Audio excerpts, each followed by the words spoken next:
ब्रह्मानन्दं परमसुखदं केवलं ज्ञानमूर्तिं द्वन्द्वातीतं गगनसदृशं तत्त्वमस्यादिलक्ष्यम् एकं नित्यं विमलमचलं सर्वधी साक्षिभूतम् भावातीतं त्रिगुणरहितं सद्गुरुं तं नमामि। ॐ पार्थाय प्रतिबोधितां भगवता नारायणेन स्वयं व्यासेन ग्रथितां पुराणमुनिना मध्ये महाभारतम् अद्वैतामृतवर्षिणीं भगवती अष्टादशाध्यायिनीं अम्ब त्वामनुसन्दधामि भगवद्गीते भवद्वेषिणीम् यं ब्रह्मा वरुणेन्द्ररुद्रमरुतः स्तुन्वन्ति दिव्यैस्तवैः वेदैः साङ्गपदक्रमोपनिषदैः गायन्ति यं सामगाः ध्यानावस्थिततद्गतेन मनसा पश्यन्ति यं योगिनः यस्यान्तं न विदुःसुरासुरगणा देवाय तस्मै नमः। यस्यान्तं न विदुःसुरासुरगणा देवाय तस्मै नमः।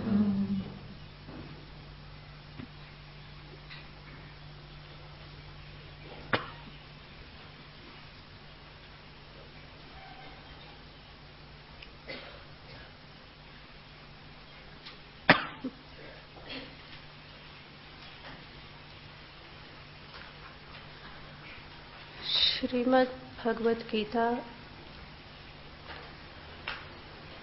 એક દાર્શનિક ગ્રંથ છે. દાર્શનિક ગ્રંથ છે એનો અર્થ એ દર્શન શાસ્ત્ર છે.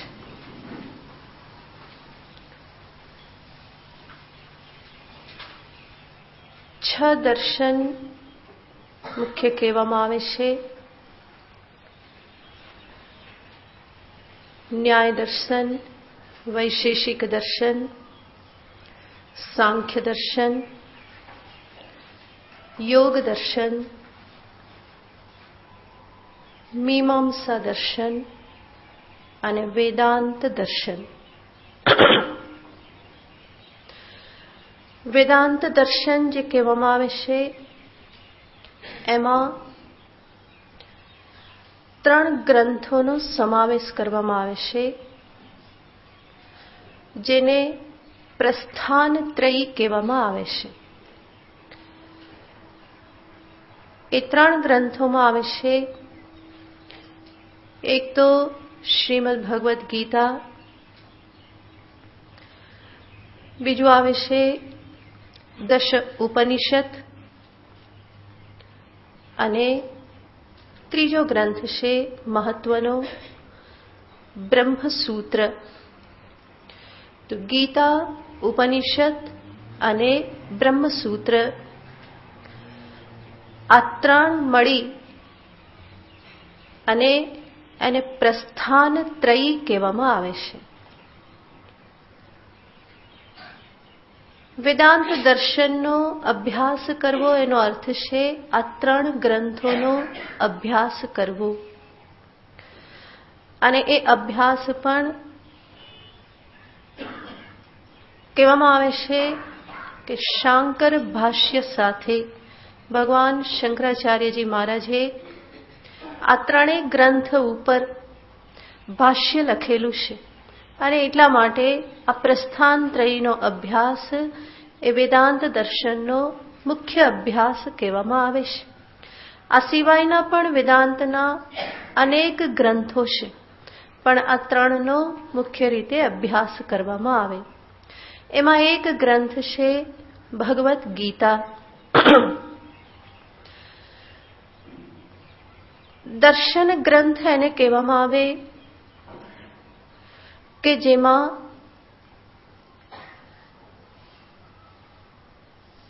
અનેક વિષયોનું પ્રતિપાદન હોય. કેવા વિષયો? તો કે એ દર્શનના મત પ્રમાણે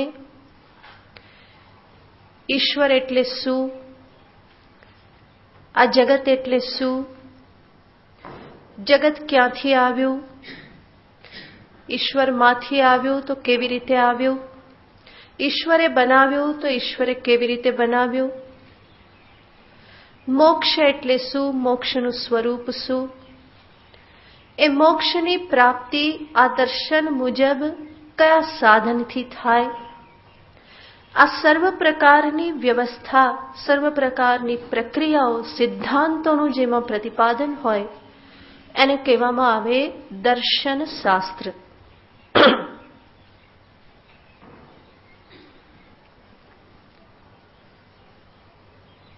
તો દર્શન શાસ્ત્રમાં આ સર્વ વિષયો આવી જવા જોઈએ. આજકાલ તો કોઈ એક નાનું પુસ્તક લખે અને પછી શું કે આ મારું દર્શન છે. એવી રીતે કોઈનું દર્શન કે થઈ ના જાય. દર્શન શાસ્ત્રનું જે લક્ષણ આપવામાં આવ્યું છે, જે વ્યાખ્યા આપવામાં આવેલી છે, એમાં મારું પુસ્તક બંધ બેસતું હોવું જોઈએ. થોડું ઘણું કંઈક લખી નાખ્યું આમ તેમ કરી અને એક પુસ્તક મોટું છપાવી દીધું અને કહીએ કે આ મારું દર્શન છે, તો મારું દર્શન ત્યાં કંઈ ચાલે નહીં. આ દર્શન શાસ્ત્ર છે. દર્શન શાસ્ત્રના નિર્માણની આ પરિપાટી છે અને એને અનુસરણ કરીને જે ગ્રંથની રચના થાય એને જ દર્શન શાસ્ત્રનો હોદ્દો પ્રાપ્ત થાય. તો ગીતા શાસ્ત્ર એ દર્શન શાસ્ત્રમાં આવે છે અને વેદાંત દર્શનનો મુખ્ય વિષય છે જીવ બ્રહ્મ ઐક્યને દર્શાવવું.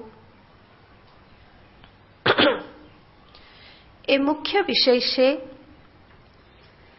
અને એની સાથે અન્ય સર્વ વિષયોનું પણ પ્રતિપાદન કરવામાં આવે છે. ભગવદ્ ગીતા પણ આ જ વિષયનું પ્રતિપાદન કરે છે. ગીતાજીના 18 અધ્યાય જે છે એ 18 અધ્યાયને 3 વિભાગમાં વહેંચવામાં આવે છે. 6 અધ્યાયને લઈ અને 3 વિભાગ કરવામાં આવે છે.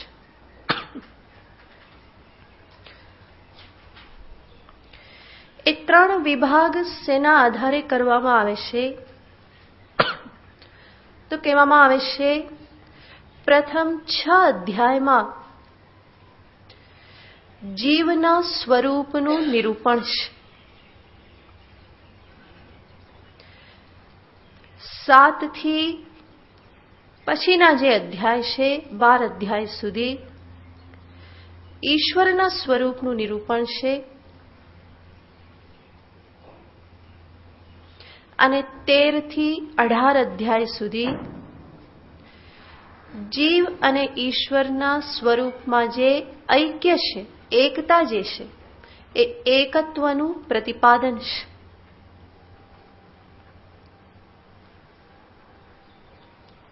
તો જીવ, ઈશ્વર અને એનું ઐક્ય, આ 3 વસ્તુનું પ્રતિપાદન ગીતાજીના 6 અધ્યાયમાં પ્રધાન રૂપે કરવામાં આવેલું છે, મુખ્યતયા કરવામાં આવ્યું છે. બાકી પહેલા 6 અધ્યાયમાં પણ ઈશ્વરની વાત આવતી હોય, 7 થી 12 અધ્યાયમાં જીવની, જગતની વાત આવતી હોય, પરંતુ બહુ જ ઉપર રીતે જે જોવામાં આવે એના આધારે એવું લાગે કે અહીંયા મુખ્યતયા જીવનું પ્રતિપાદન છે, કે આ અધ્યાયોમાં પ્રધાનતયા ઈશ્વરનું પ્રતિપાદન છે. તો આવી રીતે 6 અધ્યાયને વહેંચવામાં આવે છે, જેને કહેવામાં આવે છે ષટકમ. તો પ્રથમ ષટકમ, દ્વિતીય ષટકમ અને તૃતીય ષટકમ. અને ષટકમ એટલા માટે કહેવામાં આવે છે કે 6 અધ્યાયનો સમૂહ છે.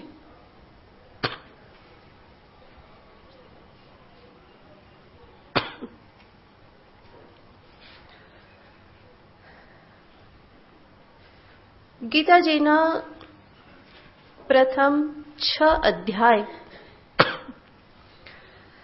જે બહુ જ મહત્વના અધ્યાય છે. આમ તો સમગ્ર ગીતાજી મહત્વના છે, પણ એમાં પણ આ જે શરૂઆતના અધ્યાય જે છે એ ઘણા બધા વિષયોનું પ્રતિપાદન કરે છે.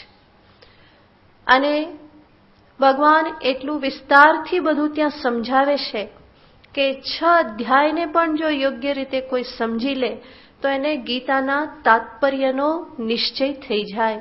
ગીતાજી શું કહેવા માગે છે, મને શું ઉપદેશ આપવા માગે છે, એને એટલાથી નિશ્ચય થઈ જાય.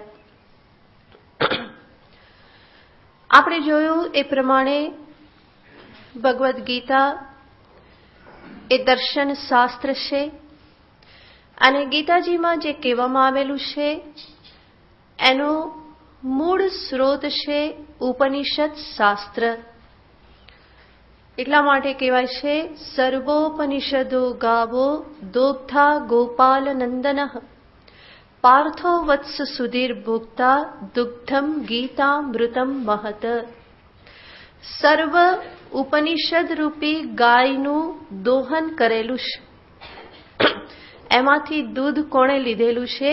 દુગ્ધા ગોપાલ નંદન.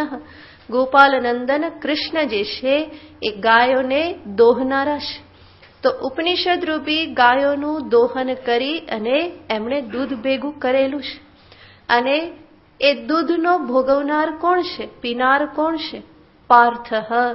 અર્જુનને માટે એ દૂધ એમણે એકઠું કરેલું છે. પાર્થો વત્સ સુધીર ભોક્તા દુગ્ધમ ગીતામૃતમ મહત.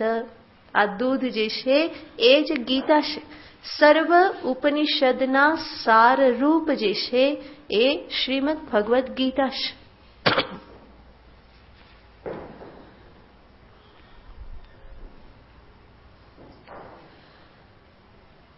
અને ઉપનિષદનો પણ મુખ્ય વિષય જીવ બ્રહ્મ ઐક્ય પ્રતિપાદન છે. જીવ બ્રહ્મ ઐક્ય પ્રતિપાદન વિષય છે એનો અર્થ આ સમગ્ર શાસ્ત્રની પ્રવૃત્તિ જીવને પોતાના બ્રહ્મ સ્વરૂપનું જ્ઞાન કરાવવા માટે છે. હું જે મને પોતાને શરીરધારી, ઇન્દ્રિયધારી, મન બુદ્ધિથી યુક્ત એવો એક સામાન્ય મનુષ્ય કે જીવ સમજુ છું, એની જગ્યાએ શાસ્ત્ર મને ઉપદેશ આપે છે કે તું આ શરીર ઇન્દ્રિયધારી એક સામાન્ય જીવ કે મનુષ્ય માત્ર નથી, પરંતુ તું સર્વવ્યાપક એક અખંડ સચ્ચિદાનંદ ઘન બ્રહ્મ સ્વરૂપ છે. આ પ્રમાણેનું જ્ઞાન પ્રદાન કરવા માગે છે. અને એવું જે જ્ઞાન પ્રદાન કરે એવા જે ઉપનિષદના વાક્યો એને મહાવાક્ય કહેવામાં આવે છે. અને આવા 4 મહાવાક્ય કહેવાય છે. આમ તો ઉપનિષદમાં અનેક મહાવાક્ય છે. મહાવાક્ય જ્યારે કહીએ ત્યારે એનો અર્થ એ નહીં કે બહુ મોટું વાક્ય. મહાવાક્યનો અર્થ છે જે મહાન વસ્તુનું જ્ઞાન આપે છે, પ્રતિપાદન કરે છે. અને મહાન વસ્તુ છે બ્રહ્મ કે જે મારું સ્વરૂપ છે. તો જીવ બ્રહ્મના ઐક્યનો ઉપદેશ આપનાર વાક્યને મહાવાક્ય કહેવામાં આવે છે.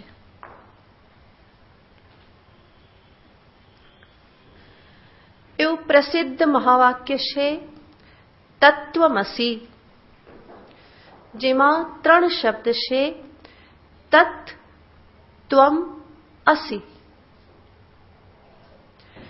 તે તું છે. તું જીવ તે બ્રહ્મ છે.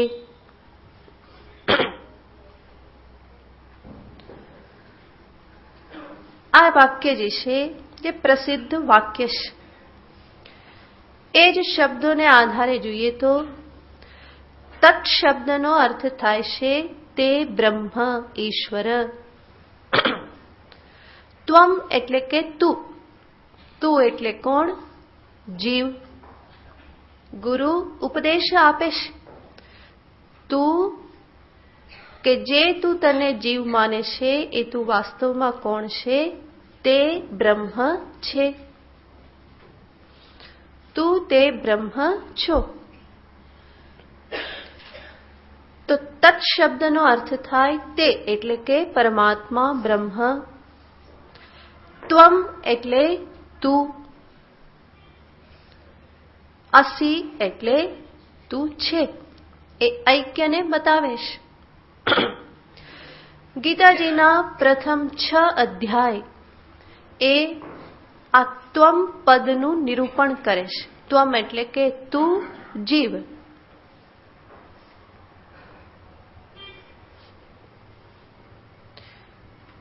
સાત થી 12 અધ્યાય તત્પદ એટલે કે ઈશ્વરનું નિરૂપણ કરે છે.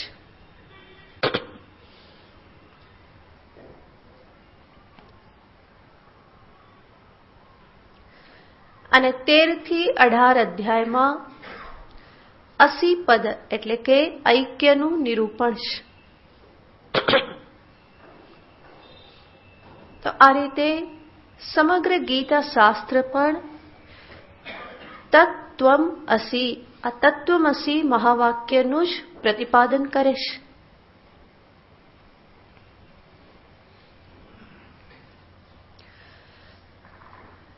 તત્વમસી મહાવાક્ય કે ગીતા શાસ્ત્ર આપણે જોયું એ પ્રમાણે મહારાજ પોતાના સાચા સ્વરૂપનું મને ભાન કરાવવા માટે છે. બીજા શબ્દોમાં કહીએ તો આત્મજ્ઞાન પ્રદાન કરે છે.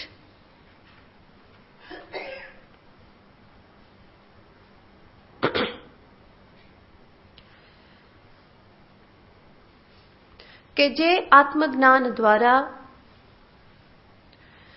હું જે ઝંખું છું, સ્વાતંત્ર્ય, સુખ, સલામતી,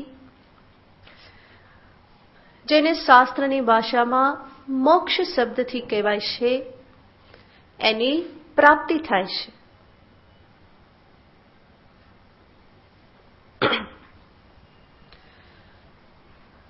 તો આપણે જોયેલું હતું કે દરેક મનુષ્ય સુખ ઝંખે છે, શાંતિ ઝંખે છે, સલામતીની ઝંખના છે.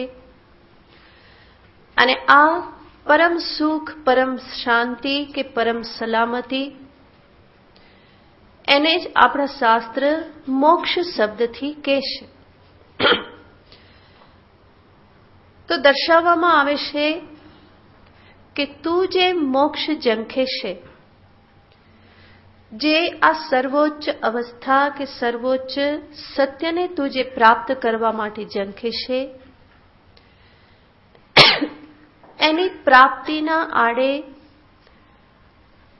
મુખ્ય 3 પ્રતિબંધ છે, 3 અવરોધ છે.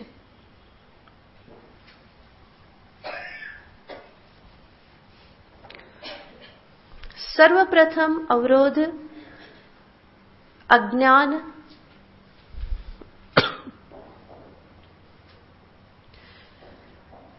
અજ્ઞાનના કારણે હું મારા વાસ્તવિક સ્વરૂપને સમજતો નથી, જાણતો નથી.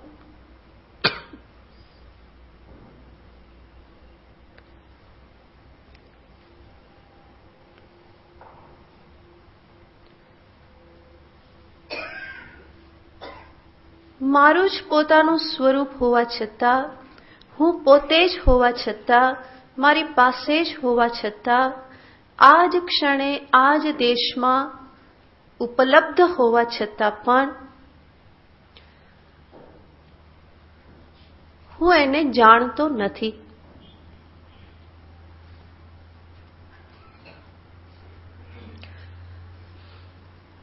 તો કહેવામાં આવે છે કે મનુષ્યની સર્વ સમસ્યાનું મૂળ એના અજ્ઞાનમાં છે.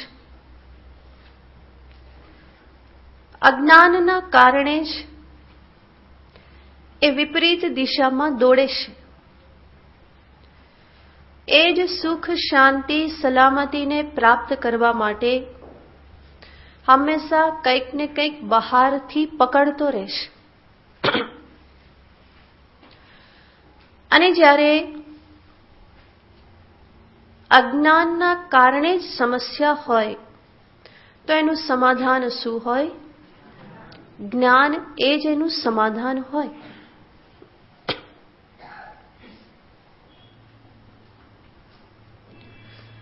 અંધકારના કારણે સમસ્યા હોય તો ત્યાં સમાધાન શું હોય? પ્રકાશ લાવવો એ જ એનો ઉપાય હોય.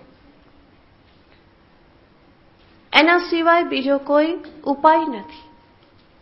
એવી રીતે અજ્ઞાનજન્ય સમસ્યાની નિવૃત્તિ હંમેશા જ્ઞાનથી જ સંભવ બને. અજ્ઞાનના કારણે સમસ્યા હોય અથવા તો ગેરસમજણના કારણે સમસ્યા હોય, એ સમજણથી જ દૂર થાય.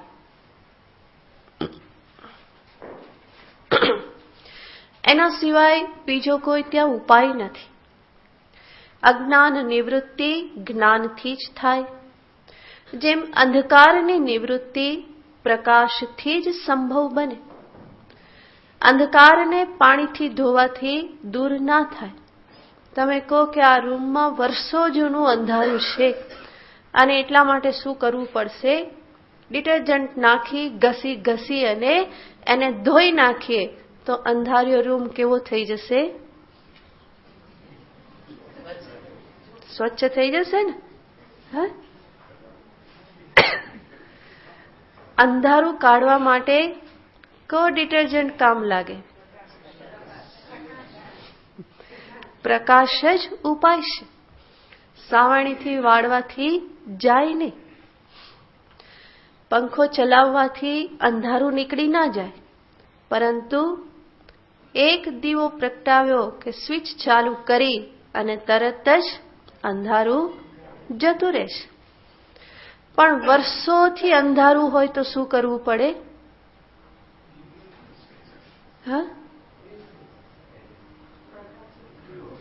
પ્રકાશ જ કરવો પડે ને. કે વર્ષોનું અંધારું હોય તો કોઈ બીજો ઉપાય ખરો? ઉપાય શું છે? પ્રકાશ એ જ ઉપાય છે. એવી જ રીતે મને જીવનમાં અનુભવાતી સમસ્યાનું મૂળ અજ્ઞાનમાં છે. અને અજ્ઞાનજન્ય સમસ્યા હંમેશા જ્ઞાનથી જ દૂર થાય.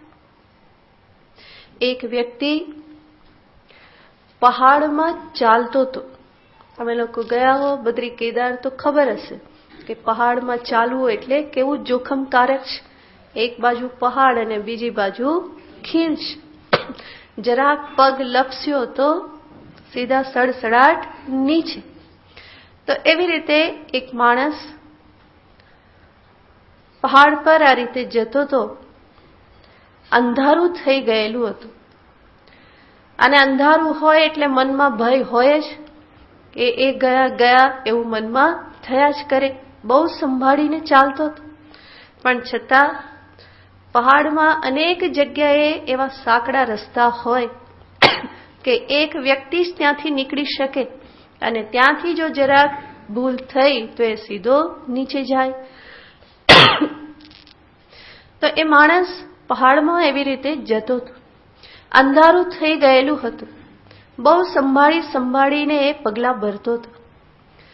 પણ એવી રીતે પગલાં ભરવા છતાં પણ એક વખત એનો પગ લપસ્યો. અને લપસ્યો એવો જ એના બે હાથ ઊંચા થયા અને કોઈ ઝાડની ડાળી એને પકડી લીધી. કારણ કે ત્યાં એ જ ઉપાય નીચે જવાથી બચવું હોય તો ત્યાંના ઝાડની ડાળી પકડી લેવાની. તો એ માણસે ઝાડની ડાળી પકડી લીધી, બંને હાથે બરાબર પકડી લીધી. પણ પછી કરવું શું? એમને એમ લટકતા રહેવું પડે. કંઈ દેખાતું નથી અંધારામાં. શિયાળાની રાત્રિ. ધીમે ધીમે ધીમે અંધારું વધારે ગાઢ થતું ગયું. અને જેમ જેમ સમય જતો જાય એમ એમ હાથ પણ કેવા થતા જાય, થાકી ગયો, બહુ જ થાકી ગયો. પણ મરણકાલે આવું મૃત્યુ જ્યારે સામે દેખાતું હોય ત્યારે શક્તિ પણ બહુ આવી જાય. તેણે બરાબર ડાળીઓ પકડીને રાખી. પણ ક્યાં સુધી પકડી રાખે? અને શિયાળાની રાત્રિ તો હાથ પણ તૂટવાઈ જાય. એ તો ત્યાંની ઠંડી જેણે અનુભવેલી હોય એને જ ખબર હોય. ધીમે ધીમે ધીમે ધીમે હાથ જે છે એ ખોટા પડવા લાગ્યા ઠંડીના કારણે. અને એને મનમાં ભય કે હવે તો ગયે છૂટકો, સીધા નીચે, હવે કોઈ ઉપાય નથી. એમ કરતા કરતા કરતા એ બહુ મહેનત કરે, પણ પછી હાથમાં કોઈ શક્તિ રહેતી નથી. અને એક સ્થિતિ એવી આવી કે હાથમાંથી ઝાડની ડાળીઓ પણ છૂટી ગઈ અને એને થયું કે ગયો એમ. પણ હાથમાંથી એ ઝાડની ડાળીઓ છૂટી એની થોડીક જ વારમાં, 1-2 ક્ષણમાં જ એ અંધારામાં હસવાનો અવાજ આવ્યો. કેમ? એ માણસ પોતે જ હસતો હતો. એને ખબર પડી કે નીચે જમીન, અડધો ફૂટ જ નીચે જમીન હતી. કારણ કે હાથ ત્યાંથી છૂટ્યા તો એ હતો ક્યાં? જમીન પર જ હતો. પણ અંધારાના કારણે દેખાણું નહીં કે અહીંયા જ જમીન છે. એટલે કેટલા કલાકો સુધી ઝાડની ડાળીઓ પકડી અને હેરાન થયો. પહાડમાં એવું હોય છે ને કે સ્ટેપ હોય, નીચે ખીણ જતી હોય તો એમાં પણ નીચે ફરી પાછું સ્ટેપ હોય, ફરી નીચે થાય. તો આ ઝાડની ડાળી છૂટી પડ્યો તો એ સમતલ જમીન ઉપર આવીને ઉભો રહી ગયો. કંઈ લાગ્યું નહીં, કંઈ નહીં. તો એ ખુશ થઈ ગયો. બલકી પોતાની મૂર્ખામી ઉપર હસવું આવ્યું કે અડધો ફૂટ જ જમીન નીચે હતી ને હું કલાકો સુધી લટકતો રહ્યો. તો એની સમસ્યાનું મૂળ ક્યાં હતું? અંધારાના કારણે એને ખબર નહોતી. અને પરિણામે કેટલી બધી સમસ્યા, કેટલો બધો હેરાન થયો. અને જે ક્ષણે જમીન પર આવ્યો સમસ્યા બધી જતી રહી. એવું જ કંઈક મનુષ્યના જીવનમાં છે. એ હંમેશા સમસ્યા અનુભવે છે, હેરાન થાય છે, આમ તેમ બહુ રઘવાયો થઈને ફરે છે. શેના કારણે? અજ્ઞાનના કારણે. જાણતો નથી પોતાની વાસ્તવિકતાને, પોતાની સત્યતાને જાણતો નથી. અને એટલા માટે એ જીવનમાં અનેક પ્રકારની સમસ્યાઓને અનુભવે છે. ન પકડવાનું ઘણું પકડીને રાખે છે. પેલા એ ડાળી ના પકડી હોત તો એ નીચે જ રહેવાનો હતો, પડવાનો નહોતો વધારે. એવી રીતે માણસ પણ ન પકડવાનું ઘણું બધું પકડીને રાખે અને પરિણામે હેરાન થાય છે. છોડવામાં એને ભય લાગે છે. એને થાય કે હું છોડી દઈશ તો પછી મારું કોઈ અસ્તિત્વ નહીં રહે. તો ખોટી વસ્તુ બધી પકડીને રાખે છે. પોતાનો અહમ પકડીને રાખે, પોતાની જીદ પકડીને રાખે, બહારના વિષયો પકડીને રાખે, પોતાના જ રાગ દ્વેષ પકડીને રાખે, પોતાનું અજ્ઞાન પણ પકડીને રાખે, વિચારો પકડીને રાખે. કેટલું બધું એ પોતે પકડીને રાખે છે. અને હકીકત આ જ છે, મનુષ્ય પોતે જ પકડીને રાખે છે. કોઈ એને પકડતું નથી, ક્યારેય કોઈ એને વળગતું નથી, બલકી એ પોતે જ પકડીને રાખે છે. એટલા માટે સંતો દ્રષ્ટાંત આપે છે કે કોઈ માણસ પોતે ઝાડને વળગે અને પછી કે મને છોડાવો, તો એ કોણ એને છોડાવી શકે? સ્વયં તો પકડીને એને ઉભેલો છે, વળગીને ઉભેલો છે. ત્યારે કોઈ ગુરુ આવીને કહે કે ભાઈ તે ઝાડને પકડ્યું છે, ઝાડે તેને પકડીને રાખેલો નથી. એવી જ રીતે જીવનમાં છે, કોઈ કોઈને પકડીને બાંધીને રાખતું નથી. મનુષ્ય સ્વયં એમાં બંધાય છે, સ્વયં પકડીને રાખે છે. અને શા માટે પકડી રાખે છે? એને થાય છે કે આમાંથી જ મને શાંતિ મળશે, આ જે પકડી રાખ્યું છે એમાંથી જ મને સુખ મળશે. એ જો હું છોડી દઈશ તો મારા હાથમાં કંઈ નહીં આવે. અને એટલા માટે જે પણ પકડેલું છે એને છોડવા માટે તૈયાર થતો નથી અને પકડેલું જ સમસ્યા કરાવે છે. એટલે અનેક વખત હું કહેતી હોઉં છું કે આ જે અધ્યાત્મની યાત્રા જે છે એ છોડવાની યાત્રા છે. અહીંયા કંઈ પકડવાનું નથી, પરંતુ જે પકડેલું છે એ છોડતા જવાનું છે.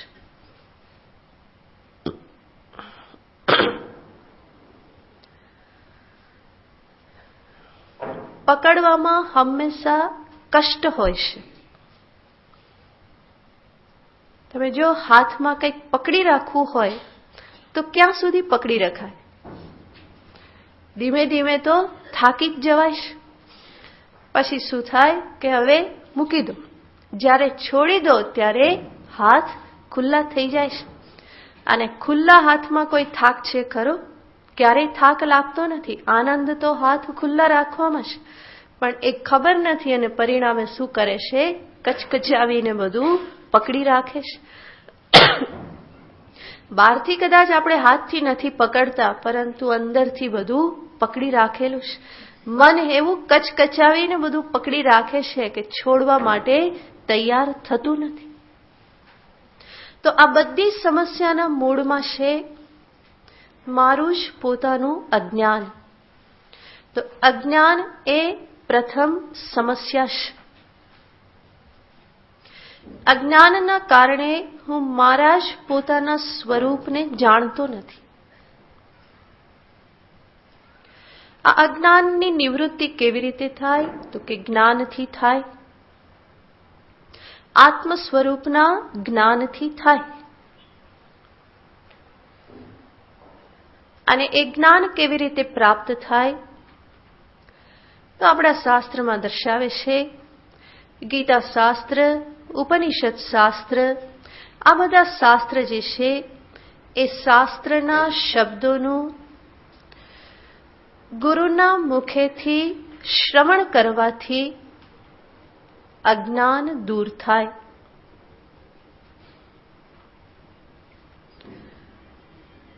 શાસ્ત્રના શબ્દોનું ગુરુ મુખેથી શ્રવણ કરવાથી અજ્ઞાન દૂર થાય.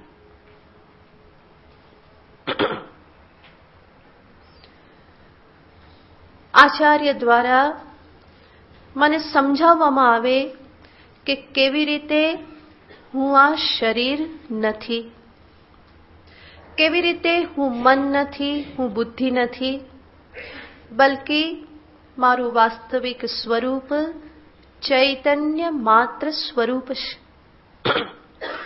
એ દ્રષ્ટાંત દ્વારા, યુક્તિઓ દ્વારા અનેક પ્રકારે આચાર્ય મને સમજાવે છે.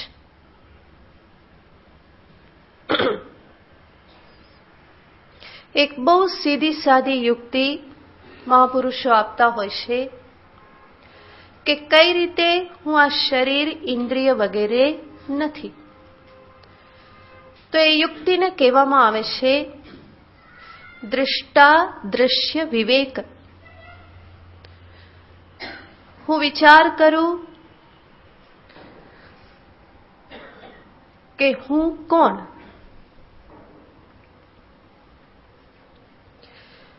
તો મને સમજાય કે હું સર્વનો દ્રષ્ટા છું.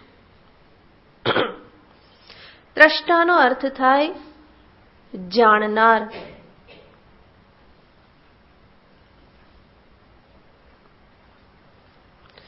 જેમ પૂછવામાં આવે કે આ શું છે?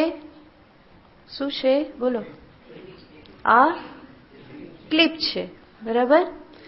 આ ક્લિપ છે એ તમારા માટે દૃશ્ય છે, બરાબર? દેખાણી. અને તમે કોણ છો? દ્રષ્ટા. આ શું છે? આ શું થયું? દ્રશ્ય. અને તમે દ્રષ્ટા. આ શું છે? પુસ્તક. આ શું થયું? દૃશ્ય. અને તમે કોણ? દ્રષ્ટા. તો દૃશ્ય અને હું દ્રષ્ટા. અહીંયા એક નિયમ તમે જુઓ, જે પણ દૃશ્ય હોય એનાથી એનો દ્રષ્ટા જુદો હોય છે. બરાબર ને? દૃશ્યથી એનો દ્રષ્ટા જુદો હોય. આમાં કઈ ગરબડ છે નહીં ને? દ્રશ્યથી એનો દ્રષ્ટા જુદો હોય, આ નિયમ છે. પુષ્પને જાણનારો પુષ્પથી જુદો હોય, ક્લિપને જાણનારો ક્લિપથી જુદો હોય. આ શું છે? વસ્ત્ર. વસ્ત્ર દૃશ્ય છે. વસ્ત્રને જાણનારો વસ્ત્રથી જુદો હોય. સામાન્ય છે ને દરેક જગ્યાએ. આ માઇક દૃશ્ય છે, હું એનો દ્રષ્ટા છું. દ્રશ્ય હોય એ ક્યારેય પણ દ્રષ્ટા હોઈ શકે નહીં, એ એનાથી જુદો હોય. પુષ્પ મારા માટે દૃશ્ય છે તો હું પુષ્પ છું? જોરથી બોલો જરા. હા, પુષ્પ મારા માટે દૃશ્ય છે તો હું પુષ્પ છું? ના. ક્લિપ મારા માટે દૃશ્ય છે, હું ક્લિપ છું? નહીં ને? તો દૃશ્યથી એનો દ્રષ્ટા જુદો હોય. દ્રષ્ટા ક્યારેય પણ દ્રશ્યરૂપ હોઈ શકે નહીં.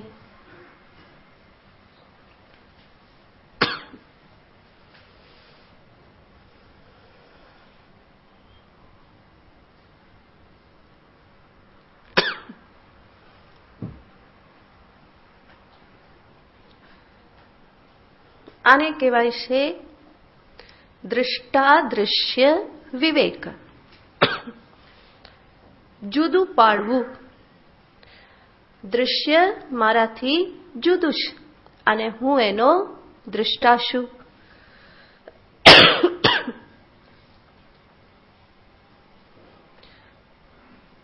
પુષ્પ મારા માટે દૃશ્ય છે, મારાથી જુદું છે, હું એનો દ્રષ્ટા છું.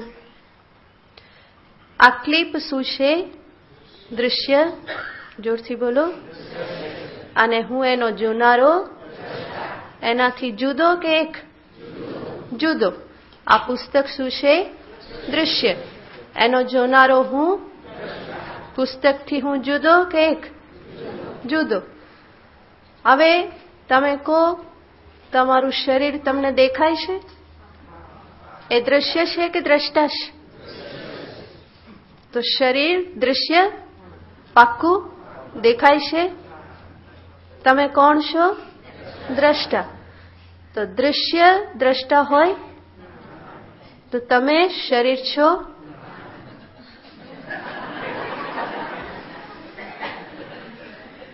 પાક્કું? આમાં કઈ કહી નહીં શકાય આમ તેમ. આ તો 1 + 1 = 2 એના જેવું જ છે, હે ને? આ શરીરને તમે જુઓ છો ને, તમારા શરીરને જેમ બીજાના શરીરને તમે જુઓ છો એવી રીતે તમારા શરીરને તમે જુઓ છો. તમને ખબર છે 5 ફૂટ 2, 3, 4, 6 ઇંચ, 40, 50, 70, 80, 90 કિલો. એનાથી આગળ તો ખબર નહીં. એ ધોળું છે, કાળું છે, ખબર છે કે નહીં? એટલા માટે તો બધી મહેનત કરો છો. ખબર છે કે કાળું છે, બરાબર ધોળું નથી પૂરેપૂરું, એટલા માટે મહેનત શું કરો છો? ઘસાઘસ કરવાની. તો શરીર જે છે એ મારા માટે દૃશ્ય છે. હું જાણું છું કે આ શરીર કાળું છે, ધોળું છે, પાતળું છે, જાડું છે, લાંબુ છે, ટૂંકું છે. આ બધું તમે જાણો છો. તો જાણનાર એનાથી જુદો હોવો જોઈએ કે નહીં? હા, શરીરથી એનો જાણનાર, એનો દ્રષ્ટા જુદો છે.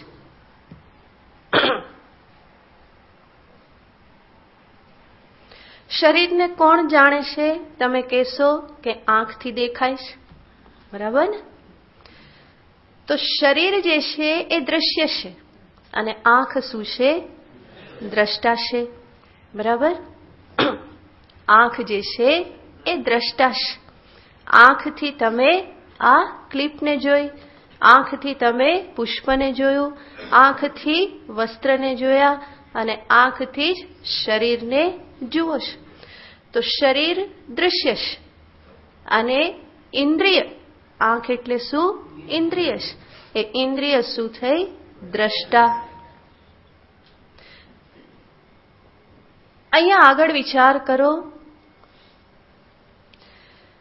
ઇન્દ્રિય જે છે કે જેને હું દ્રષ્ટા કહું છું, એ પણ વાસ્તવમાં દ્રશ્ય જ છે. એટલા માટે કે હું મારી ઇન્દ્રિયોનો પણ જાણનાર છું, દ્રષ્ટા છું, એનો જ્ઞાતા છું.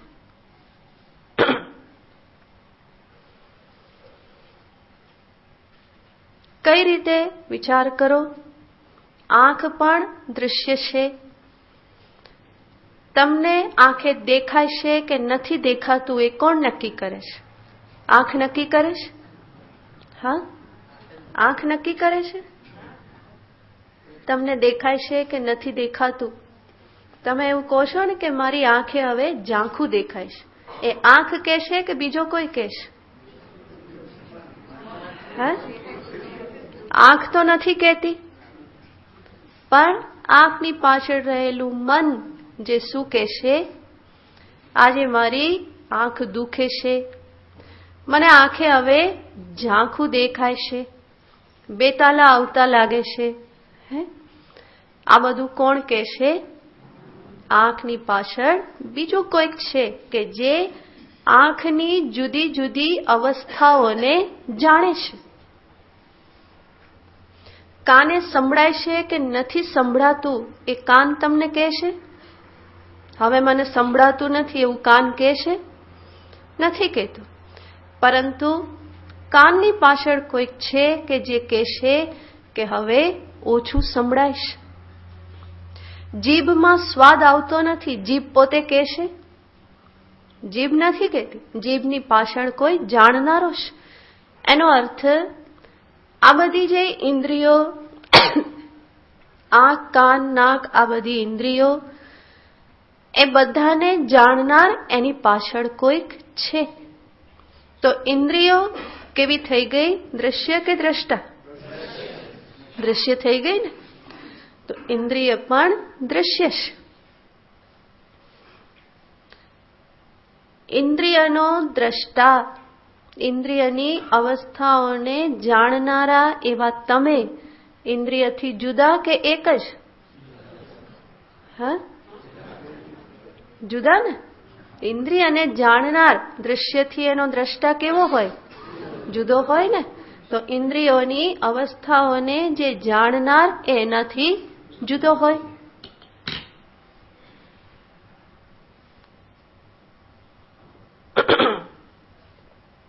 આપણે કહ્યું ઇન્દ્રિયોને મન જાણે છે. એટલે મન શું થયું?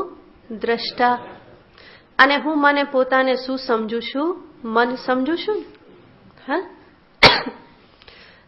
તો મન એવો હું દ્રષ્ટા અને ઇન્દ્રિયો શું થઈ? દૃશ્ય. હજુ આગળ વિચાર કરો. મન પણ અંતે તો દૃશ્ય જ છે. મનની અવસ્થાઓને પણ જાણનાર એની પાછળ બીજું કોઈક છે. તમે કહો છો આજે મારું મન બહુ પ્રસન્ન છે, મારા મનમાં આજે બહુ દુઃખ થયું. કે આ મનમાં દુઃખ થયું, મનમાં પ્રસન્નતા છે, આનો તો અનુભવ કોઈક બીજો કરે છે ને, કોઈક જાણે છે. બરાબર ને. મનમાં જે સુખ, દુઃખ, કામ, ક્રોધ, આ જે બધી લાગણીઓ કે વૃત્તિઓ જે પણ છે એ મન છે. અને એ મનને જાણનાર કોઈક છે જે કહેશે આજે મારું મન ઠેકાણે નથી. આવો અનુભવ બધાને થતો જ હોય છે. આજે તો બહુ ખુશ છે, આજે મારું મન બહુ શાંત છે, આજે હું બહુ ડિસ્ટર્બ છું. એ હું એટલે કોની સાથે જોડાયેલા છો? મનને હું કહો છો. તો મનની આ જુદી જુદી અવસ્થાઓ, એને જાણનાર, મન આવું છે એવો નિશ્ચય કરનાર મનની પાછળ કોઈક છે. એ કોણ છે? બુદ્ધિ. બરાબર? મનને કોણ જાણે છે? બુદ્ધિ જાણે છે. તો મન બુદ્ધિ માટે શું થઈ ગયું? દૃશ્ય. અને બુદ્ધિ કેવી થઈ? દ્રષ્ટા. હવે મન દૃશ્ય થયું, એની પાછળ તમે દ્રષ્ટા, તો તમે મનથી જુદા કે મનથી એક? જોરથી બોલવું પડે. હા, સાચી વસ્તુ જોરથી બોલશો તો ક્યારેક સમજાશે. મન દૃશ્ય છે, એનો દ્રષ્ટા, એનો જાણનાર હું એનાથી કેવો છું? જુદો હોવો જોઈએ ને, જુદો. મન દ્રશ્ય થયું, દ્રષ્ટા કોણ થયું? બુદ્ધિ. હવે ત્યાં પણ વિચાર કરો, બુદ્ધિ પણ દ્રશ્ય નથી, બુદ્ધિને જાણનારો પણ કોઈક એની પાછળ છે. અત્યારે તમારામાંથી બેઠેલું કોઈક વિચારતું હશે કે આ બુદ્ધિ આ ચાલતી નથી, ગુરુમાં શું સમજાવે છે?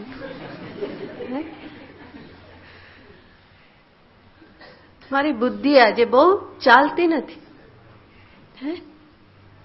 બુદ્ધિ બુઠ્ઠી થઈ ગઈ છે. અને ક્યારેક હું ખુશ થઈ જાઉં કે આજે તો બહુ ચાલી કે, તો ક્યારેક એ બહુ ચાલે.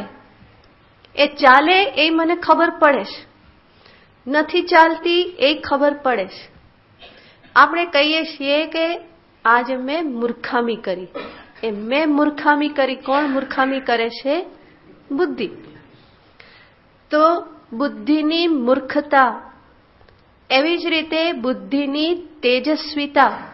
આજે બહુ ચાલી, આજે બધું સમજાઈ ગયું, અને નહીં તો પછી કઈ સમજાયું નહીં. આ તો ગીતાજી ભણાવે છે કે શું ભણાવે છે? કેમ? બુદ્ધિ ચાલતી નથી. આમ તો બધાની ચાલતી હશે, મોઢા પરથી તો લાગે છે. બરાબર?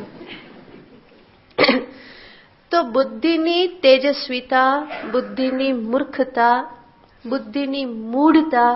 આજ મારી બુદ્ધિ બેર મારી ગઈ. આ બેર મારી ગઈ એનો અર્થ શું?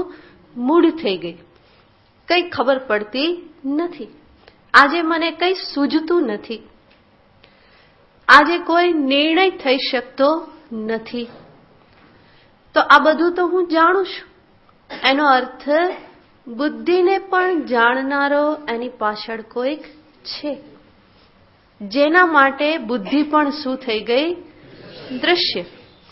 અને બુદ્ધિ જો દૃશ્ય છે મારા માટે, તો હું બુદ્ધિથી એનો દ્રષ્ટા કેવો હોવો જોઈએ? જુદો. તો કેટલાનો છેદ ઉડી ગયો? શરીર હું નહીં, ઇન્દ્રિય હું નહીં, મન, બુદ્ધિ. તો કોણ તમે? આ કઈ હું નહીં. બરાબર ને? પણ હું કોણ? આ સર્વને જાણનારો, સર્વની પાછળ સર્વને જાણનારો એવો ચેતન આત્મા.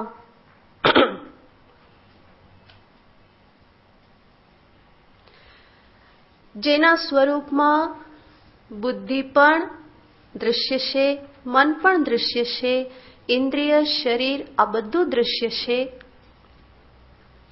જે સ્વયં કોણ છે? દ્રષ્ટા છે.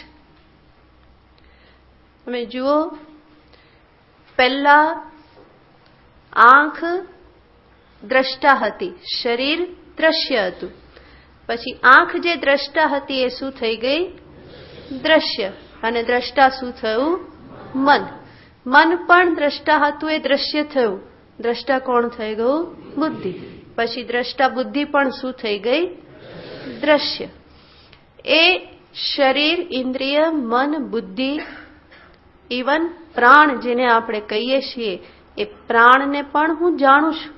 એટલે જ હું કહું કે આજ મારા પ્રાણ ગભરાઈ ગયા, આજ શ્વાસોશ્વાસ વધી ગયા.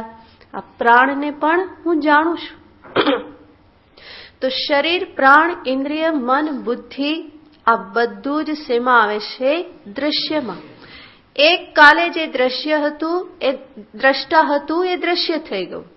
ઇન્દ્રિય દ્રષ્ટા હતી, એ દ્રશ્ય થઈ ગઈ. મન દ્રષ્ટા હતું, એ પણ દ્રશ્ય થઈ ગયું.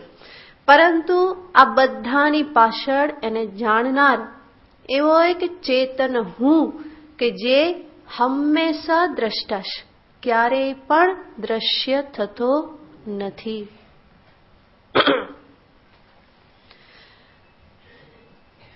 તો અહીંયા વિચાર કરીએ તો આજે 3.5 હાથનો કાર્યકરણ સંઘાત,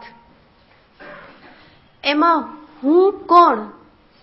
તો આપણા આચાર્યો, શાસ્ત્રો કહેશે આ કાર્યકરણ સંઘાતમાં જે ચેતન તત્વ, ચૈતન્ય માત્ર તત્વ,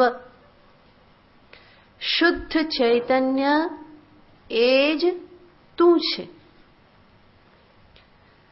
અને એ શુદ્ધ ચેતન તત્વને જ શાસ્ત્ર આત્મા શબ્દથી કહે છે.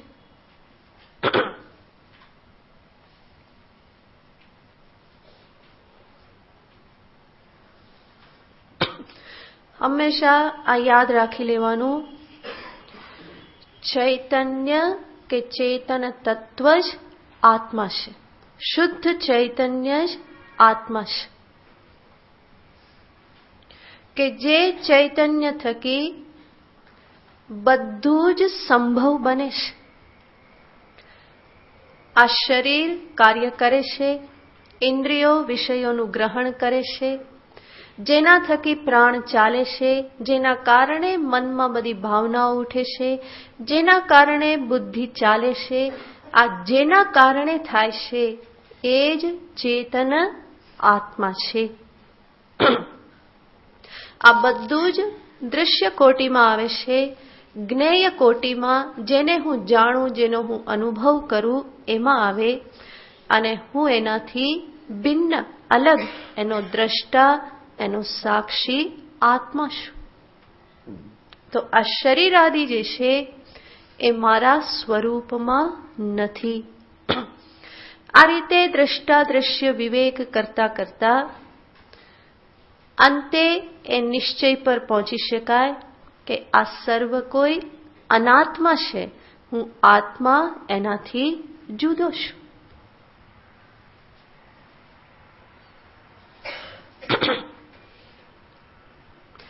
બીજી યુક્તિ પણ આચાર્યો દર્શાવે છે.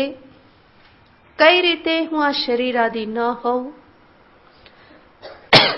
તો કહેવામાં આવે છે કે જેને હું મારું કહી શકું એ હું હોઈ શકે નહીં. જે મારું હોય એ હું ના હોય. જેમ પૂછીએ, આ પુસ્તક કોનું? મારું. આ ક્લિપ કોની? મારું, મારી. ઘર કોનું? કે મારું ઘર. જે મારું હોય એ હું ના હોય. આ પુસ્તક કોનું છે? મારું. હું પુસ્તક છું? નથી.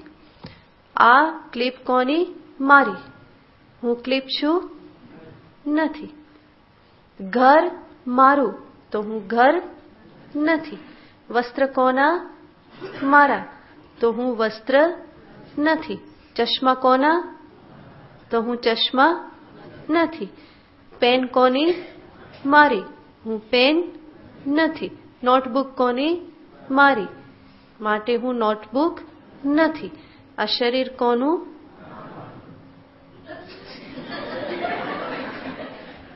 માટે હું શરીર નહીં. જે મારું હોય,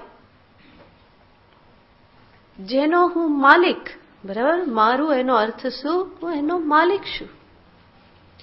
તો માલિક માલિકી ધરાવનાર વસ્તુથી જુદો હોય. આપણે કહીએ છીએ કે આ શરીર મારું, એવું કહીએ છીએ ને. આજે મારું શરીર દુખે છે, આજે મારું શરીર સ્વસ્થ નથી, આજે મારા પેટમાં ગરબડ છે, આજે મારા માથામાં ના હોય તો બહુ સારું, ત્યાં ગરબડ છે, મારું માથું દુખે છે, કમર દુખે છે. તો મારું શબ્દ પ્રયોગ શરીર માટે કરીએ છીએ. મારું શરીર જાડું, મારું શરીર પાતળું, મારું શરીર નબળું, મારું શરીર બહુ શક્તિવાળું. તો શરીરને માટે આપણે મારું શબ્દ પ્રયોગ કરીએ. માટે શરીર હું હોય નહીં. જે એને મારું કે એનાથી જુદો હોય. તમે કહો છો મારી આંખ દુખે છે, મારા કાનમાં દુખાવો છે, તો ત્યાં પણ મારી આંખ, મારા કાન, મારું નાક, ત્યાં પણ મારું મારું મારું કહીએ છીએ. જે મારું કે એનાથી જુદો હોય. મારું મન આજે ઠેકાણે નથી, મારું મન ખુશ છે, તો મન પણ કેવું? મારું. અને જે મારું હોય એ હું નથી. મારી બુદ્ધિ, મારા પ્રાણ, આ બધાને મારા મારા મારા કહેનારો હું એનાથી કેવો હોવો જોઈએ? જુદો. જે મારું ઘર, તો ઘર એ હું નથી. મારું પુસ્તક, તો પુસ્તક એ હું નથી. એવી રીતે મારું શરીર, મારી ઇન્દ્રિય, મારું મન, મારા પ્રાણ, મારી બુદ્ધિ, એનો અર્થ શું થયો? એ બધું હું હોઉં નહીં. પક્કું?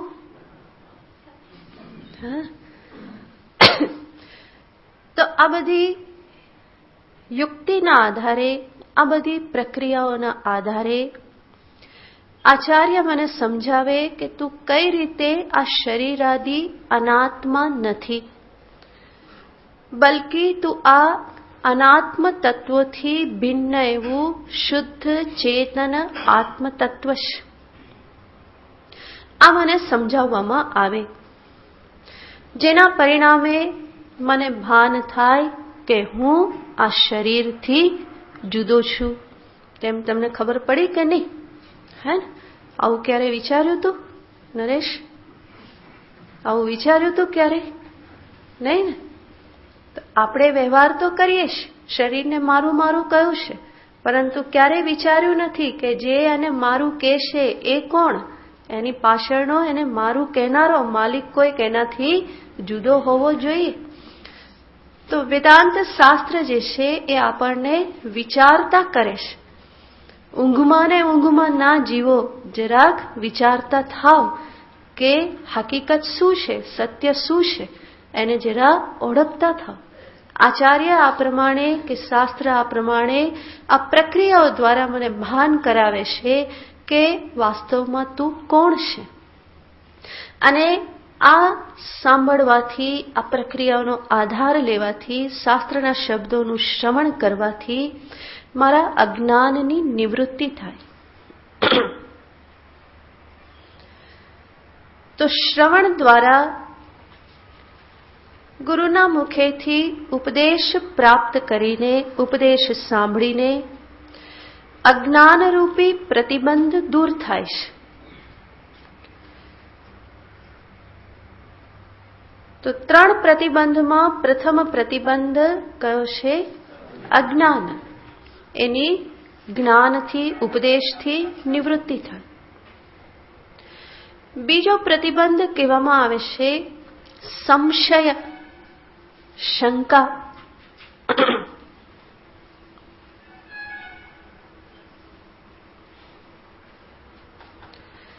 અહીંયા જ્યારે તમને સમજાવવામાં આવ્યું, તમે બધાએ માથું હલાવ્યું, જવાબ આપ્યા, અને વાત કેવી લાગી? સાચી લાગી કે નહીં? પણ અહીંયાથી બહાર નીકળ્યા અને ઘરે ગયા અને પછી તરત જ અંદર બુદ્ધિ કચકચ કચકચ કરશે કે કહેવામાં તો આવ્યું કે તું શરીર નહીં, તું ઇન્દ્રિય નહીં, પણ મારો અનુભવ તો શું કહે છે? હું આ શરીર છું, હું આ મન છું. ગુરુએ, શાસ્ત્રએ ઉપદેશ આપ્યો, એનાથી મારો અનુભવ તો કંઈક જુદું કહે છે. હું તો શું અનુભવું છું વર્ષોથી? હું કોણ છું? હું ફલાણો ફલાણો ફલાણો, બરાબર ને? એ રીતે જ હું ઓળખું છું. તો મારો અનુભવ આવું કહેશે કે હું તો આ શરીર, ઇન્દ્રિય, મનથી યુક્ત છું. અને કહેવામાં આવ્યું કે તું એ નથી. તો આ બેમાં સાચું શું? ફરી પાછા હતા ત્યાં ને ત્યાં આવીને ઉભા રહી ગયા. આ બે વિકલ્પ પ્રાપ્ત થયા, એને જ કહેવાય સંશય. આ સાચું કે પેલું સાચું? તો શ્રવણ કર્યા પછી, ઉપદેશ પ્રાપ્ત કર્યા પછી પણ બુદ્ધિમાં આ સંશય ઉત્પન્ન થાય છે. શાસ્ત્રએ કીધું, ગુરુએ કીધું એ સાચું માનું કે મારા અનુભવને સાચો માનું? હું તો સમજુ જ છું કે આ શરીર જ હું છું. આટલામી તારીખે હું જન્મ્યો છું. આટલામો જન્મદિવસ આટલા પૂરા કર્યા, અને હવે મને ખબર છે જેટલા પૂરા કર્યા એટલા હવે થવાના, બરાબર? કાઢ્યા એટલા હવે કાઢવાના નથી. 50 થી ઉપરના ને બધાને ખબર છે કે જેટલા ગયા એટલા હવે પાછા વધ્યા નથી. તો હું જન્મ્યો, એક સમયે શું થવાનું? જવાના ને? ટેસ્ટથી બધા માથું હલાવે. બાકી ખાતરી કે હું આવ્યો અને હું જવાનો. પણ કોણ આવ્યું છે? શાસ્ત્ર કહેશે શરીર આવ્યું અને શરીર જવાનું. તું કોણ છે? અજર, અમર, નિત્ય. તો અનુભવ તો જુદો, ઉપદેશ આપ્યો એ જુદું લાગે છે. આ બેમાં હવે સાચું કોને માનવું? આ તો ગરબડ થઈ ગઈ. પેલા એક જ સમજતા થાય સાચું હતું, હવે આ બાજુ ના રહ્યા, આ બાજુ ના રહ્યા. તો આ સંશય કહેવાય, સંશયની સ્થિતિ છે. આ જે સંશય રૂપી પ્રતિબંધ છે કે જે હજુ મને મારા સ્વરૂપ સુધી પહોંચવા દેતું નથી. એ સંશયની નિવૃત્તિ થાય એના માટેનું સાધન કહેવામાં આવે છે મનન. જે પણ શ્રવણ કર્યું, જે પણ સાંભળ્યું, એના અનુસંધાનમાં ચિંતન કરવું, મનન કરવું.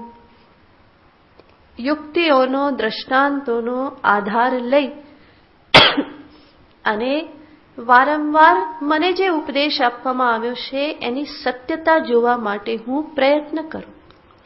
હું ત્યાં બુદ્ધિમાં એ પ્રમાણે એક જગ્યા રાખું, સ્પેસ રાખું કે મારો અનુભવ કદાચ ખોટો હોઈ શકે. શાસ્ત્ર, આચાર્ય ક્યારેય ખોટા હોઈ શકે નહીં. આ પ્રકારેની એક શ્રદ્ધા સાથે હું બુદ્ધિ દ્વારા વિચાર કરું, એના માટે યુક્તિઓનો આધાર લઉં, દ્રષ્ટાંતોનો આધાર લઉં અને જે મને કહેવામાં આવ્યું છે એના અનુસંધાનમાં હું વધારે દ્રઢ નિશ્ચય કરું, શંકાઓને નિર્મૂળ કરું. તો એને મનન કહેવામાં આવે છે. કદાચ શંકા પણ નિવૃત્ત થઈ ગઈ, મને લાગે કે આત્મ સ્વરૂપ આ પ્રમાણે જ છે, નિશ્ચય થઈ ગયો. ત્યાર પછી ત્રીજો પ્રતિબંધ પણ હજુ બાકી રહેશે, જેને કહેવામાં આવે છે વિપરીત સંસ્કાર. એ વિપરીત સંસ્કારને જ શાસ્ત્રની ભાષામાં વિપર્યય કહેવામાં આવે છે. વિપર્યય કે વિપરીત સંસ્કારનો અર્થ છે દેહાત્મ બુદ્ધિના સંસ્કાર. શરીરને જ આત્મા માનવાના જે સંસ્કાર છે, વર્ષોથી, માત્ર વર્ષોથી નહીં, જન્મો જન્મથી હું શું માનતો આવ્યો છું? આ શરીર જ હું છું. તો આ એક પ્રકારનું આ વ્યસન થઈ ગયું છે. શરીરને હું માનવાનું એક આદત પડી ગઈ છે, ટેવ પડી ગઈ છે. અને ટેવ જે છે એ તત્ક્ષણ છૂટે નહીં, નીકળે નહીં.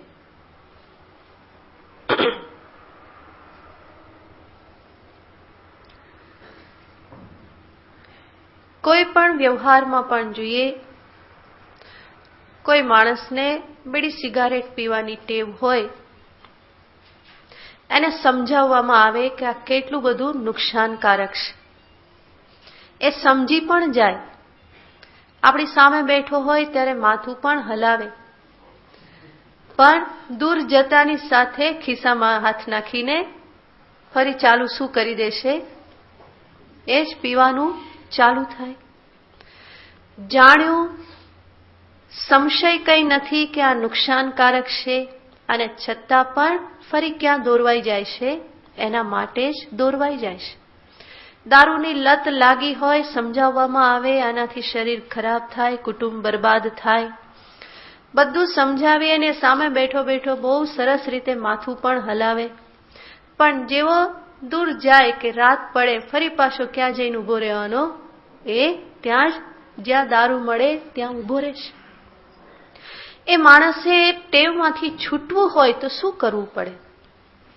વારંવાર એને એ યાદ કરવું પડે, આ નુકસાનકારક છે, મારે દારૂ પીવાનો નથી જવાનું, એ યોગ્ય દિશા નથી.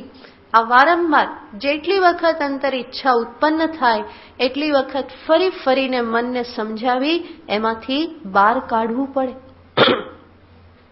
અને વારંવાર એ સ્મરણ કરે, વારંવાર મનને સમજાવે, યાદ દેવડાવે કે આ નથી કરવાનું, આ યોગ્ય નથી. જેના પરિણામે શું થાય કે પહેલા તો એ ત્યાં દુકાને જઈ અને પી લેતો. પછી શું થશે? કદાચ દુકાને પહોંચી ગયો, ત્યાં પહોંચીને પછી એ નિશ્ચય કરશે કે આવી તો ગયો પણ હવે પીવો નથી. પછી એવી અવસ્થા આવશે કે એ ત્યાં સુધી પણ નહીં પહોંચે. મનમાં ઈચ્છા થશે પણ પહેલેથી જ એ સમજી જશે કે એ દિશાએ જવા જેવું નથી. પછી ઈચ્છામાંથી પણ ધીમે ધીમે મુક્ત થઈ જશે. તો આ જે આદત પડેલી હોય છે એ આદતમાંથી હંમેશા ધીમે ધીમે બહાર નીકળાશે. અહીંયા પણ જોઈએ તો હું આ શરીર છું એવી એક મને આદત પડી ગઈ છે માનવાની. એટલે જાણવા છતાં પણ ફરી ફરીને ક્યાં આવીને બેસી જવું?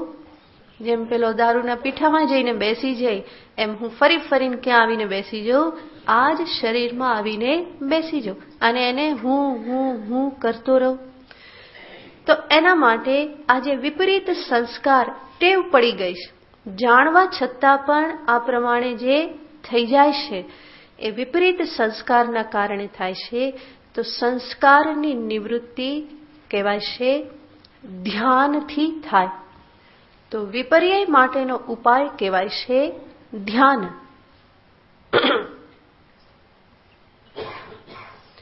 ફરી ફરીને હું આત્મ સ્વરૂપનું ધ્યાન કરું, ફરી ફરીને હું એ સ્મરણ રાખું કે હું આ દેહ નથી, ઇન્દ્રિય નથી, મન નથી, પરંતુ હું એક અખંડ કૂટસ્થ સચ્ચિદાનંદ ઘન અજર અમર સ્વરૂપ આત્મા છું.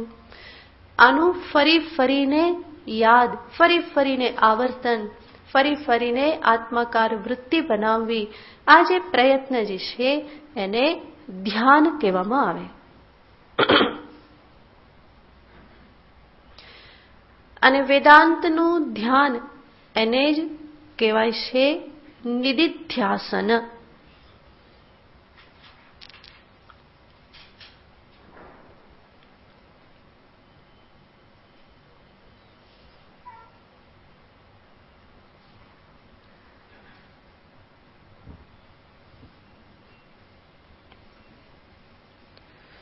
તો તૃતીય પ્રતિબંધ વિપર્યયની નિવૃત્તિ ધ્યાનરૂપી ઉપાયથી થાય.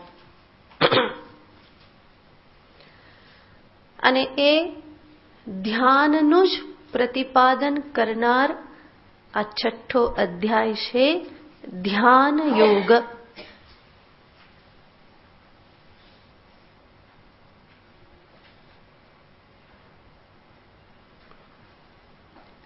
ભગવાન કૃષ્ણચંદ્ર છઠ્ઠા અધ્યાયમાં મુખ્ય 4 વિષય બતાવે છે, જેમાં કર્મયોગનું પ્રતિપાદન છે,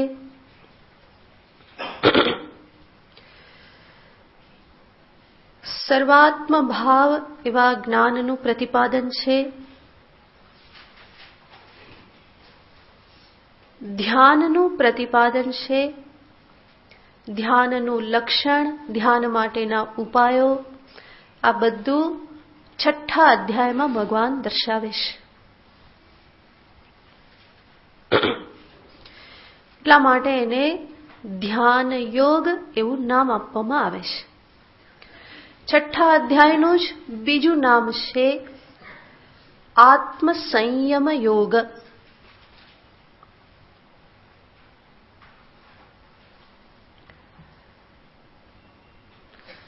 સ્વાભાવિક છે કે ધ્યાન કરવું હોય તો શરીર, ઇન્દ્રિય આ બધા ઉપર સંયમ હોવો જોઈએ.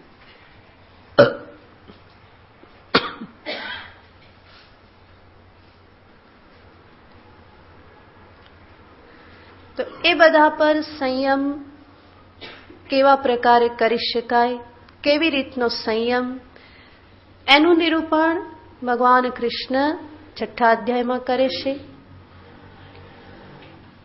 એટલા માટે એનું નામ પડ્યું આત્મ સંયમ યોગ.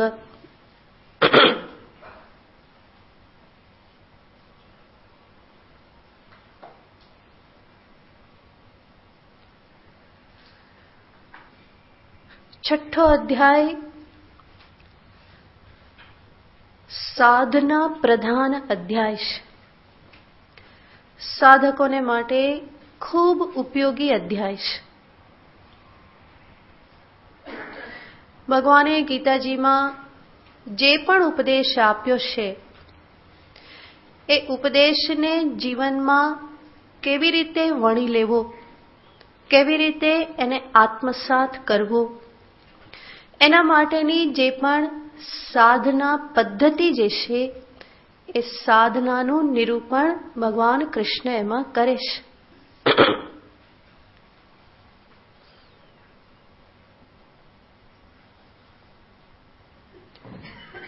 ધ્યાન કેવી રીતે કરવું, ધ્યાન સારું થાય એટલા માટે દિવસ દરમિયાનનો વ્યવહાર, જીવન વ્યવહાર કેવો રાખવો, આ બધો ઉપદેશ ભગવાન કૃષ્ણ અધ્યાયમાં આપે છે. અને આ ધ્યાન યોગ કયો કે આત્મ સંયમ યોગ કયો, એમાં અનેક સાધનાનું નિરૂપણ છે. એમાં હઠયોગ પણ આવે, લય યોગ પણ આવે, રાજયોગ પણ આવે છે. આ સર્વનું નિરૂપણ આ છઠ્ઠા અધ્યાયમાં ભગવાન કરે છે.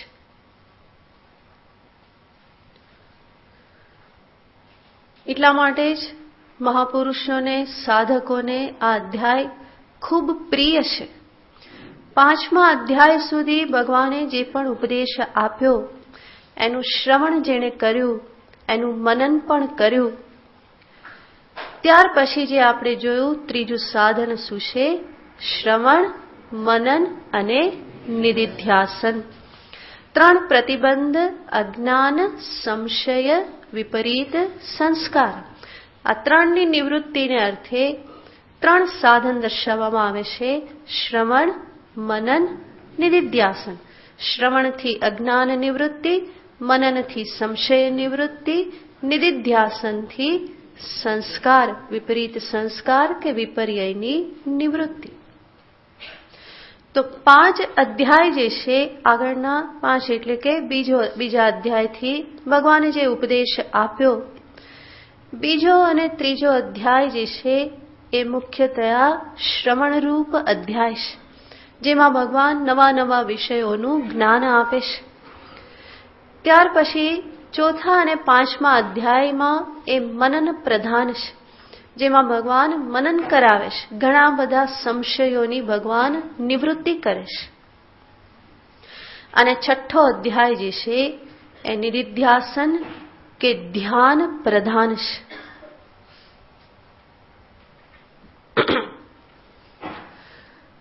જેનો અધ્યાય એ અધ્યાયના શ્લોકનો પ્રારંભ આપણે આજે પ્રથમ શ્લોક ખાલી વાંચીને કરીએ. ઓમ શ્રી પરમાત્મને નમઃ.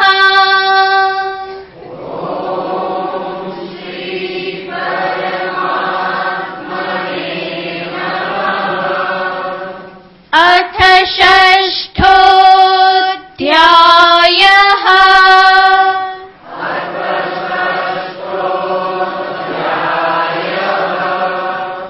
श्रीभगवानुवाच.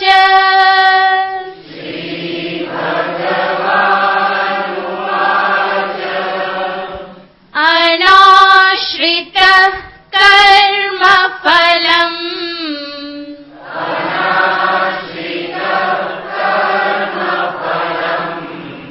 कार्यं कर्म करोति यः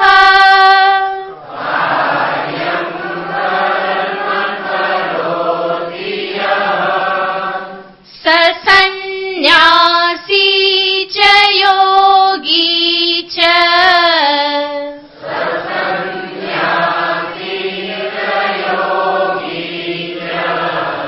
न निरग्निर्न चाक्रियः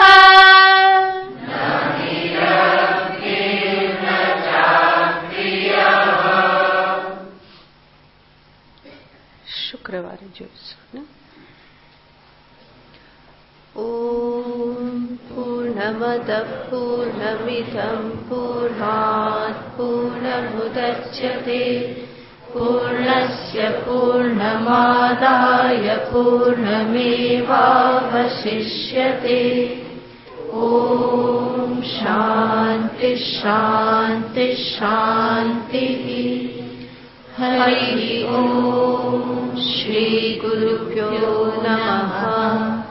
હરિ ઓમ. શંભુ ચરણે પડી માંગુ ઘડીએ ઘડી કષ્ટ થાપો. દયા કરી દર્શન શિવ આપો. તમે ભક્તોના દુઃખ હરનારા, શુભ સૌનું સદા કરનારા.